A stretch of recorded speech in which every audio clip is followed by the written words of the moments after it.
한 절씩 우리 교독하겠습니다. 그 무렵 또 다른 군중이 많이 모여들었으나 먹을 것이 없으므로 예수님은 제자들을 불러 이렇게 말씀하셨다. 이 사람들이 나와 함께 있으니까 벌써 3일이 되었는데 먹을 것이 없으니 가렵구나. 이들 가운데는 먼 데서 온 사람들도 있으니 만일 굶겨 보낸다면 길에서 쓰러질 것이다. 이런 벌판에서 이 사람들을 배불리 먹일 만한 빵을 어디서 구할 수 있겠습니까? 너희에게 빵이 얼마나 있느냐? 7개 있습니다. 예수님은 군중들을 땅에 앉히시고 빵 7개를 가지고 감사 기도를 드리신 다음 떼어서 제자들에게 주시며 사람들 앞에 갖다 놓게 하셨다. 그들에게는 또 작은 물고기 몇 마리도 있었다. 예수님은 그것도 받아 감사 기도를 드리고 제자들을 시켜 사람들에게 나누어 주도록 하셨다. 그래서 그들은 모두 실컷 먹고 남은 조각을 7강질이나 거두었으며 먹은 사람은 약 4,000명이었다. 예수님은 그들을 돌려보내시고 즉시 제자들과 함께 배를 타고 달마누나 지방으로 가셨다. 아멘. 우리 서로 좌우 옆에 분이랑 우리 서로 축복하며 인사하겠습니다. 당신은 하나님의 사랑을 받을 만한 사람입니다. 당신은 하나님의 사랑을 받을 만한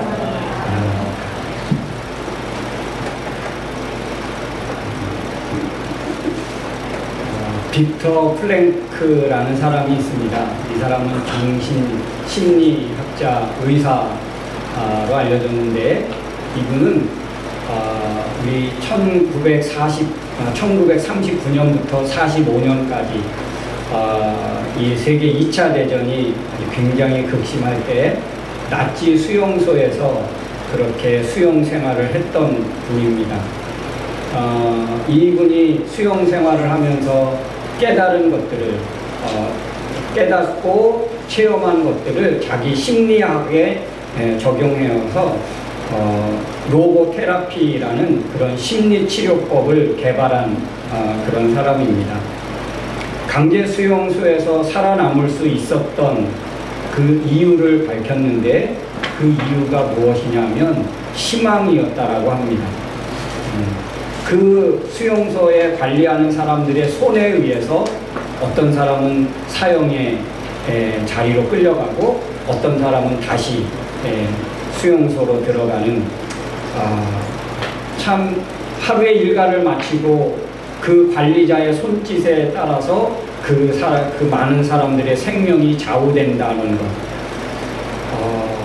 그런데 이 사람이 이렇게 살아남을 수 있었던 것은 바로 그런 희망을 놓지 않았다는 것이었습니다.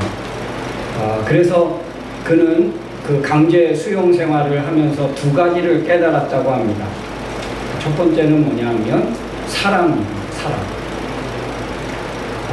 가족들을 보고 싶고 가족들을 사랑하는 그 사랑이 자신의 희망을 꺾지 않게 했고 또 2번째는 삶의 의미였다고 합니다. 이렇게 강제 수용소에서 인간 같지 않은 삶을 살아가지만 인간의 대접을 받지 못하지만 내가 반드시 이 의미가 있겠지. 지금의 이 고난과 고통의 이 시간에 분명히 나를 보낼 이유가 있을 거다. 그 삶의 의미를 찾고 발견하는 것. 이것이 바로 자기의 희망이 되었다라고 합니다. 여러분, 사람이 살아가는데 삶의 의미가 얼마나 중요한지를 그는 직접 체험하고 또 깨달아서 그렇게 극한의 고통의 세월을 이겨낼 수 있었다고 합니다. 여러분, 이렇게 우리는 이 세상을 살아갈 때 우리에게 가장 중요하고 필요한 것이 무엇인지를 우리는 한번 생각해 보아야 할 것입니다. 많은 우리 대한민국이 지금 자살률 세계 1위. 얼마나 살기 좋습니까? 편리하고 너무 발전되고 발달된 그런 사회와 문화를 우리는 가지고 살아가는데 그럼에도 불구하고 세계 자살률 1위라는 참 안타까운 기록을 가지고 있습니다. 왜 그럴까? 삶의 의미를 어디에 둬야 할지 모르고 자신을 향한 그 삶의 의미를 발견하려 하지 않고 깨닫지 못한다는 것입니다. 내일이 절망스럽다는 거예요.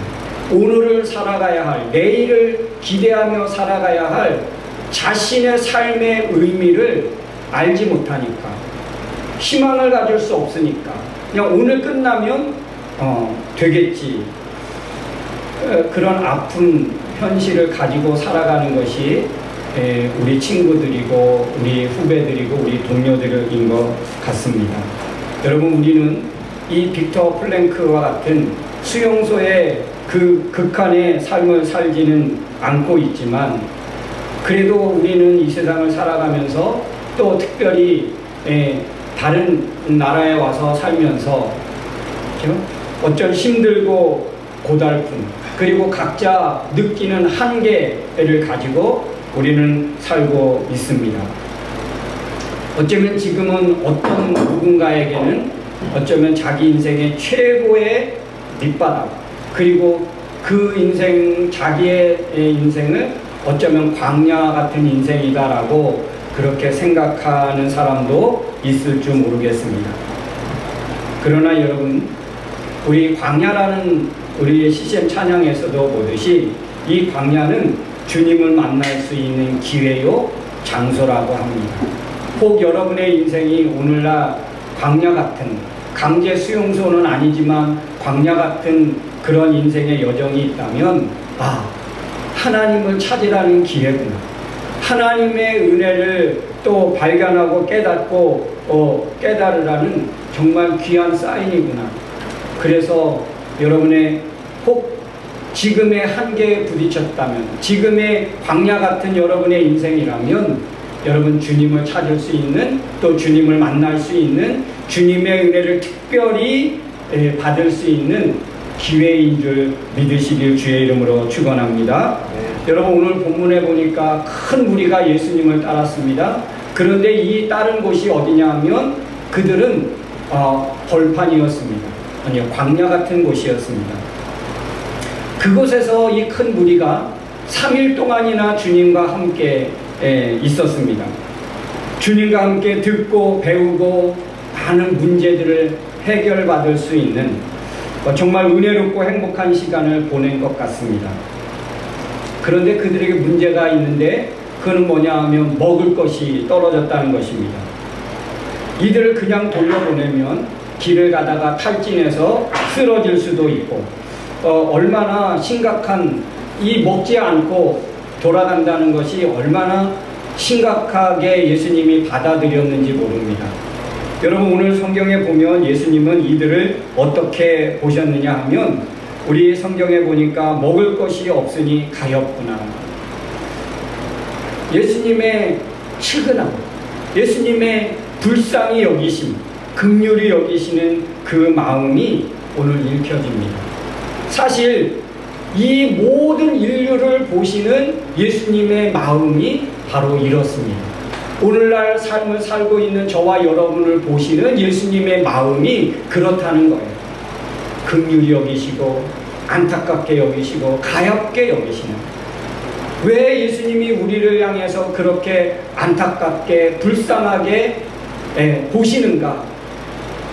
우리가 어떤 캐리에 문제가 있기 때문에, 경제적으로 어려움이 있기 때문에, 미래에 대한 불확실성 때문에 그렇게 보시는 것이 아니라 우리의 죄 때문에, 이렇게 살다가는 그 인생에 희망이 없고 이렇게 살도록 내버려 둔다면, 이 삶을 그냥 살아가도록 내버려 둔다면, 예수님이 먹이지 않고 예수님이 고치지 않고 예수님이 회복하지 않고 그냥 살아가도록 내버려 둔다면, 그들은 분명히 죄에 기진해서, 죄의 값으로 인해서, 죄의 문제로 인해서 탈진할 수밖에 없고 이탈할 수밖에 없고 절망할 수밖에 없다는 것을 주님은 아시기 때문에 오늘날 우리를 보시는 예수님의 마음인 줄로 믿습니다.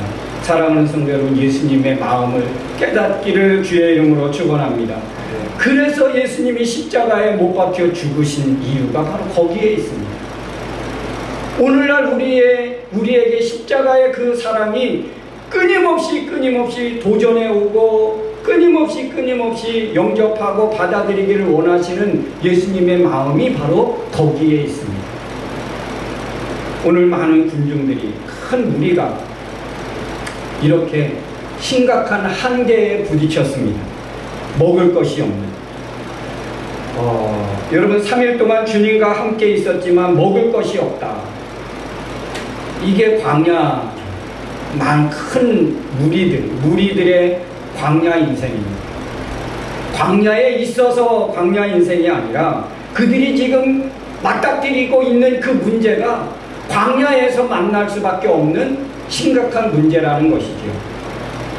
여러분 단순히 어쩌면 먹을 것이 없어서가 광야가 아닙니다. 때에 따른 경제의 한계도 있을 수 있겠고요. 또 우리 청년들은 내일을 보장받지 못한 삶의 한계들, 그런 광야 같은, 사람은 많지만 내 마음을 나눌 수 없는 그런 빈곤한 상태, 그런 외롭고 고독한 상태. 여러분 일과 책임이 주어져서 바쁘게 살지만 그럼에도 불구하고 마음은 늘 공허한 빈곤의 상태. 이게 바로 오늘 이 큰 무리가 광야에서 맞이하는 문제인 것과 같이 오늘날 우리들의 문제일 수 있다는 것입니다. 결핍되어져 있고 부족한 것, 투성이인 빈곤의 현실. 이게 바로 오늘 본문에 나와 있는 많은 큰 무리들이나 오늘날 삶을 살고 있는 우리의 문제나 크게 다르지 않다는 것입니다. 여러분 오늘 이 한계에 부딪힌 이 사람들을 향해서 예수님은 어떻게 하십니까? 그들의 문제를 어떻게 해결해 주시느냐. 3일 동안 예수님과 동행하시죠. 그럼에도 불구하고 그들은 빈곤한 상태에 있게 되었습니다. 여러분 우리가 예수님을 믿고 하나님을 믿고 살아가는데 항상 넉넉하고 항상 풍요롭고 항상 형통합니까? 그러지 않죠. 그럼에도 불구하고 주님은 그들과 함께 3일 동안 동행하시면서 주님과 함께 있을 때에 그들은 지금 어떤 것들을 누리고 있었느냐. 그들은 예수님의 말씀을 듣고 배우고 하는 그 시간을 가질 수 있었습니다. 그래서 하나님의 뜻을 배우게 됐고 어쩌면 삶의 인생의 방향을 찾아가는 너무나 소중한 시간들이 아니었을까. 오히려 풍요로움과 만족한 가득 채움이 무엇인지를 아마 그들은 알게 되지 않았을까. 먹을 것이 있어서 풍요로운 것이 아니라 그들은 예수님께서 주시는 그 말씀들을 받고 깨달으면서 어쩌면 내적인 풍요로움, 내적으로 채워짐을 그들은 경험했을 것입니다. 그리고 이들은요, 우리가 오늘 이 마가복음 8장 1절로 10절 내용의 말씀하고 똑같은 내용이 이제 마태복음 15장에 나오는데, 이 마태복음 15장에 앞서서 나오는 본문이 사실 떡빵 7개로 4,000명을 먹이신 이 사건, 그 앞에 배경을 이야기해 주고 있는데, 마가복음 15장 30절로 31절 이 4,000명을 먹이신 이 사건 앞에 나온 것을 보면 어떤 일이 벌어졌냐면, 병자와 삶에 지치고 고달픈 자들을 예수님이 치료하시고 회복하시는 사건이 나옵니다. 너무너무 행복하고 천국을 맛보는 순간들이 이 사건 앞에 기록되어져 있다는 것입니다.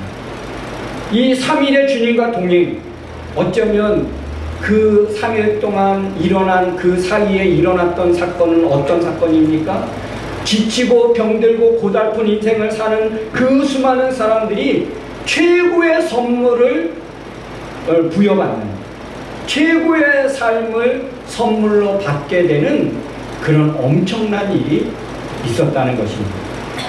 그들은 몸도 마음도 정말 최상의 상태가 되었고, 이것보다 더 좋을 수 없는 그런 지금 이 3일의 시간을 보낸 것입니다.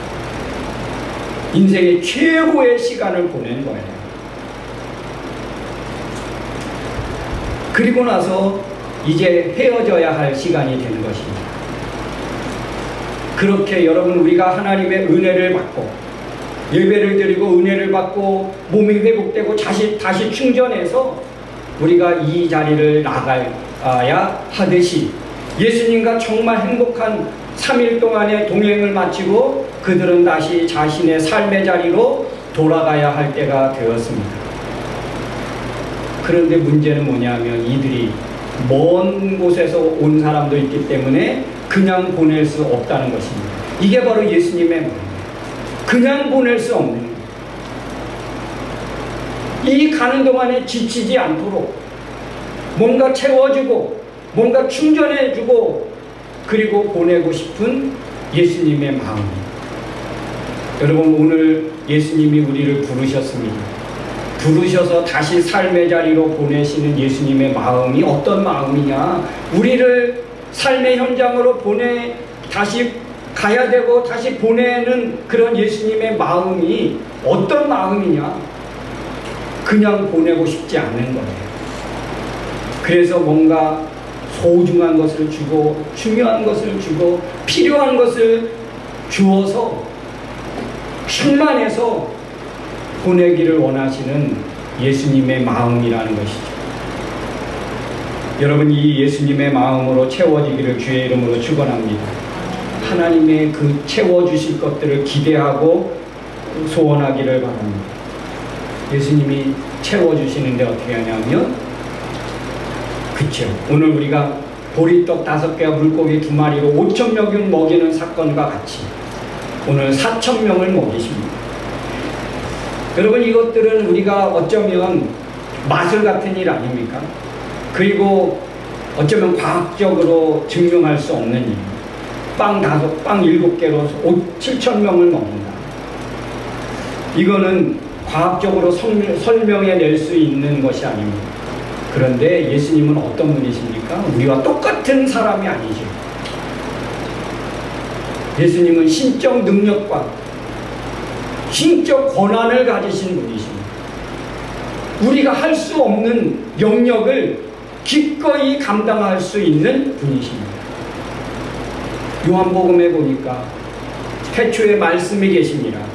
이 말씀이 하나님과 함께 계셨어요. 근데 이 말씀이 육신이 되어서 우리 가운데 오셨다라고 합니다. 태초에 하나님이 천지를 창조하실 때 어떻게 하셨습니까? 말씀으로. 태초에 말씀이 계셨다. 이 말씀이 하나님과 함께 계셨고 이 말씀이 육신이 되어서 우리 가운데 오셨다. 예수님은 말씀으로 존재하셨다. 이 우주 만물을 있게 하시고 탄생시키신 그 권한과 능력을 가지신 예수님이 이 많은 무리들의 탈진되고 연약한 육신을 회복하시는데 먹이시는 것. 충분히 먹이실 수 있고 입히실 수 있고 먹어서 힘을 주시는 게 아니라 그렇게 하지도 않고도 힘을 주실 수 있는 분이 바로 우리 예수님이십니다. 예수님은 빵 7개로 7,000명을 먹이십니다. 그들을 강건하게 하시고 그들을 온전하게 회복시켜서 삶의 현장으로 보내십니다. 어쩌면 가장 필요한 것을 공급하시죠. 여러분, 우리에게 찾아와 주신, 우리를 만나 주신, 우리를 사랑해 주신 예수님이 바로 그분이십니다. 우리에게 가장 중요한 것, 가장 필요한 것, 가장 소중한 것 공급하시는 분이 바로 우리 예수님이십니다. 작은 떡과 물고기 몇 개로 아주 배불러 나를 포함한 수많은 사람들을 먹이시고 회복하십니다. 여러분, 어떤 사람에게는 이제 3일 동안 있는데 다른 사람도 먹을 것이 없습니다. 그런데 여기에 아직 떡 7개, 빵 7개가 가지고 있는 사람이 한 사람이 다 가지고 있었는지 모르고 어쩜 몇 사람이 모아서 7개를 가져다 드렸는지는 모르지만 여러분, 어쩌면 이 사람들은 내가 돌아갈 때 너무 머니까 아마 내가 다시 기력을 회복하는데 필요한 양식을 아마 여분으로 가지고 마지막 내가 집을 도착하기까지 필요한 것이죠. 이 사람에게는 생명과 같은 것일 수 있습니다. 그거를 내어놓는 거예요. 여러분, 이게 쉬울까요? 결코 쉽지 않겠죠. 그런데 내가 가다가 탈진되고 쓰러질지언정 이것을 예수님에게 드린다면 더 필요한 사람에게 힘을 돋우는데 사용되지 않을까 기꺼이 내어놓았죠. 어떤 사람의 마지막 먹을 것, 또 안전하게 집까지 갈 수 있게 해결해주는 에너지 공급, 이것들을 내어놓았다는 거예요. 자기 손에서 떠나 사라지는 순간입니다. 더 이상 내 것이 아니게 되는 순간. 그럼에도 불구하고 기꺼이 내어드렸죠. 제가 신학을 아주 어려서 하나님이 중학교 2학년 때 만나 주셔서 이제 선교사의 꿈을 가지고 고등학교를 졸업하자마자 신학을 해야 되겠다라고 이제 시골에, 강원도 시골을 나와서 이제 타 지역에서 살았어요. 그래서 이제 신학교 1학년 2학기 때부터 제가 이제 수원을 오가면서 그렇게 사역을 하고 공부를 하고 하게 됐습니다. 그때 이제 금요 수요일 날 있었고 또 금요일 날, 토요일 날, 주일 날, 주일 저녁 예배까지 있어서 이제 금요일 날 학교 마치면 아예 짐 싸가지고 교회로 가는 거예요. 그래서 교회 의자에서 방석 깔고 거기서 자면서 이제 금요 철야 예배 가고 토요일 새벽에 가고 그 다음에 토요일 오후 되면 학생들 오니까 학생 예배 드리고 저녁에 청년 예배 드리고 그리고 그날 저녁 자고 주일날 새벽 예배 또 주일학교 예배 또 성가대 모이고 11시 예배 드리고 끝나면 주일학교 예배 드리고 또 그 끝나면 그 학생부 주일 오후 예배 드리고 그러고 이제 저녁 예배 드리고 그리고 이제 서울로 올라오는 거예요. 여러분, 금요일부터 편하지 않은 잠자리 그리고 끊임없이 돌아가는 그런 사역들 얼마나 지칠까요? 여러분, 듣기만 해도 끔찍했겠죠? 여러분, 근데 참 즐거웠습니다. 너무 행복한 시간이었습니다. 지금도 잊을 수 없는 저만이 가지고 있는 아주 귀한 추억입니다.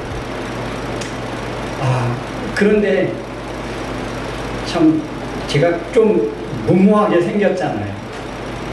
근데 서울에서 수원에서부터 구로공단까지 오산에서 구로공단까지 가는 시외 그 좌석 버스가 있는데 3번 버스가 있었습니다. 이제 그거를 타고 구로공단역에서 내려서 방배동까지 이제 이동을 해야 되는 거예요.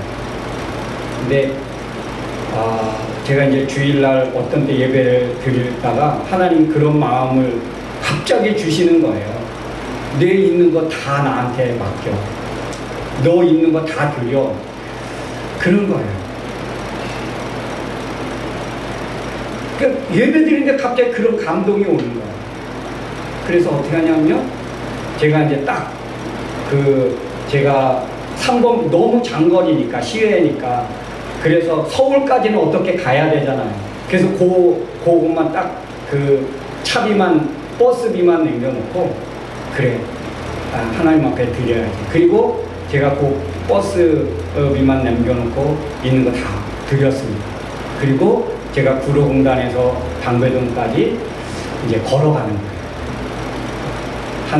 딱 거기 내리면 한 10시 한 반 정도 되면 이제 방배동까지 걸어가면 한 4시간 정도 걸어가거든요. 그러면 새벽에 도착하는 거예요. 근데요, 그렇게 걸어가면서 이 세상이 어떤지, 서울의 신림과 그쪽에 이제 쭉 봉천동 그 길을 걸어가면서 주일날 저녁인데 술 먹고 토하는 사람들, 이제 그런 세상을 본 거예요. 하나님이 그런 것들을 보게 하시고 경험하게 하시고 알게 하시는 거예요. 세상이 지금 어떻게 돌아가는지, 세상 사람들이 어떻게 살아가는지 그 모습을 하나님 보게 하시고 깨닫게 하시는 거예요. 그래서 신학을 공부하면서 더 사명감을 불타게 하시는 거예요. 집까지 안전하게 빨리 갈 수 있는데 마음을 감동을 주셔서 하나님 드리라고. 쉽지 않은 결정이었죠. 한 번 해보니까요, 그 재미가 들리더라고요. 한 번 그렇게 하고 집을 가는데 그런 마음이 올 때마다 그렇게 하는 거예요. 근데 그 똑같은 길을 가는데 또 다른 거 보고 다른 거 깨닫게 하고 쉽지 않았지만 내 있는 마지막까지 하나님 앞에 드려본 거예요. 그렇게 물질의 훈련을 제가 받다 보니까 하나님이 개척을 하고 사역을 할 때 물질로 부족하지 않게 하셨어요. 한국에서 10년 목회하는 동안에도 첫 주일 예배를 드리고 그 해부터 베트남 선교사님을 후원하고, 하나님이 물질의 훈련을 그렇게 한번 시키고 통과한 이후에 제가 사역하면서 물질로 고민하거나 월세 못 낼까봐 은행 빚 못 갚을까봐 그렇게 걱정한 거 없었거든요. 하나님이 다 채워주시고 먹여주시고, 여러분 인생에 여러분 사는 동안에는 어쩌면 물질의 훈련 과정들은 다 통과해야 되는 것 같아요. 사역자뿐만 아니라 모든 사람에게는 어쩌면 물질로 어려움 당하고 근심하고 걱정하는 일들이 있을 수 있습니다. 근데 그것들을 하나님 앞 믿음으로 잘 통과해내면 반드시 그 이후의 삶의 결과들을 하나님이 허락해 주시는 것 같습니다. 여러분, 이들은 지금 심각한 빈곤의 결핍을 맞이하고 있습니다. 하나님이 이들을 채우시고 다시 힘을 주셔서 가게 하십니다. 여러분, 마지막 남은 것, 이것을 이 4,000명을 위해서 드렸을 때 그 사람은 어땠을까? 자기가 드린 것 때문에 4,000명이 건강을 회복하고 기력을 회복해서 자기의 삶의 현장까지 갈 수 있었다면 이것들을 공급한 사람은 어떨까요? 얼마나 감사했을까요? 나 때문에 집까지 안전하게 갈 수 없었던 사람이 가게 되었다. 이거 여러분 너무너무 감격스러운 일인 거예요. 내 드림을 통해서, 내가 내어놓음을 통해서, 나의 나눔을 통해서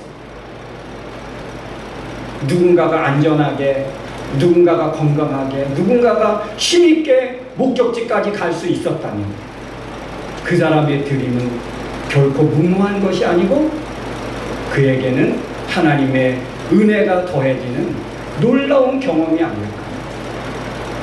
제가 경험한 것 같이.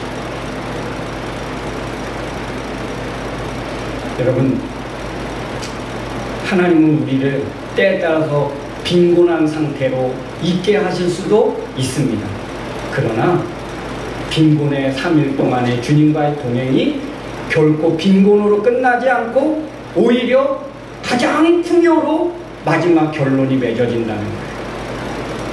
여러분의 인생에 꼭 빈곤의 시기를, 지금 시간을 보내고 있습니까? 이때 주님과 동행해야, 이 빈곤의 시간대에 주님과 동행하여 결과가 복될 수 있다는 거예요. 하나님이 빈곤의 상태를 겪게 하신 분명한 뜻이 있을 것이다. 하나님의 마음이 있을 것이다. 빵 7개로 7,000명을 먹이는, 4,000명을 먹이는 이 놀라운 기적 같은 일이 하나님이 우리를 통해서 지금 이 땅에 나타내기를 원하십니다. 우리의 없지만 우리의 드려진 선교 헌금, 우리가 드려진 작은 헌금이 누군가의 삶을 세우고 누군가의 미래를 바꾸는 그러한 일이 있게 된다는 것입니다. 우리의 작은 일, 이게 하나님의 손에 들려져서 쓰였을 때는 몇 배의 그런 효과와 몇 배의 결과가 만들어질 수 있다는 거예요. 하나님의 오늘 말씀을 통해서 저와 여러분에게 도전하고 있는 것 같습니다. 우리의 작은 시간, 우리의 작은 재능, 우리의 작은 물질이 하나님의 손에 들려졌을 때 놀라운 결과가 일어난다는 이 사실을 여러분 오늘 우리에게 도전해 주신다면 과연 우리는 어떻게 결단해야 할까? 내 마지막 있는 것까지 주님 손에 올려드린다는 그런 믿음과 그런 결단으로 우리의 삶을 다시 한번 재정립해 나가는 믿음 있고 지혜로운 저와 여러분의 삶이 되어지기를 주의 이름으로 축원합니다. 이 시간 같이 찬양하기를 원합니다.